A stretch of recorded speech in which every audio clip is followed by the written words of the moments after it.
What's up, guys? So this is how you deal with air filter restriction code.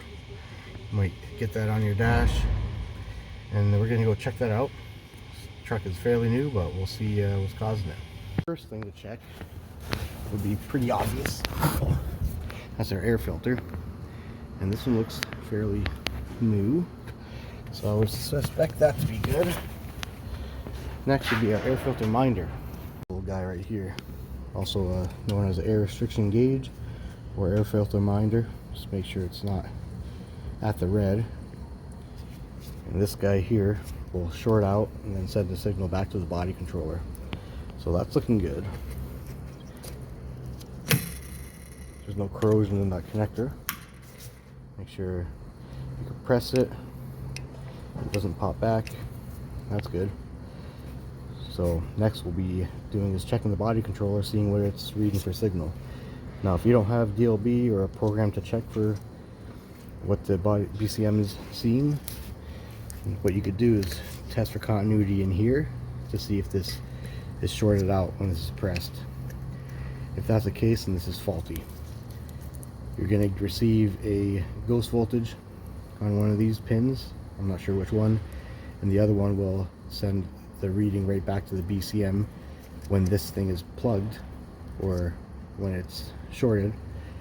It will send a 0-volt reference back to the BCM, which will tell it that the filter is plugged. So testing for voltage here won't really do you any good. You should get some kind of voltage, but once loaded up it'll disappear. So we're going to go ahead and see what DLB, which is the software to read the body controller, what that's reading.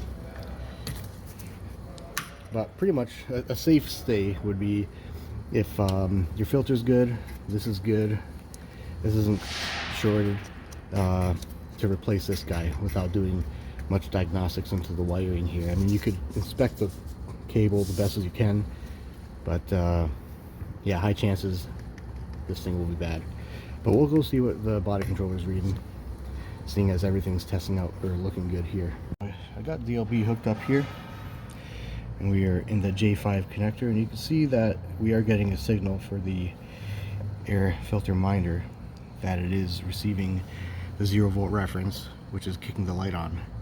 So now that we're seeing that it thinks that the filter's full, I'm going to go ahead and unplug the connector and see if that check mark goes out. If it does, well, then that means we have a shorted filter minder or restriction gauge. If it doesn't, that means we have a problem with our wiring. So let's go ahead and unplug that. Come back around here.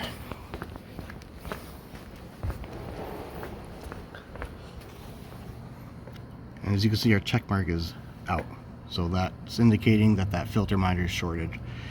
Because when we plug it back in, the check mark will come back and it'll think that the filter is full. So yeah, that's how to check that. And yeah, hopefully everything works out for you guys. Take care.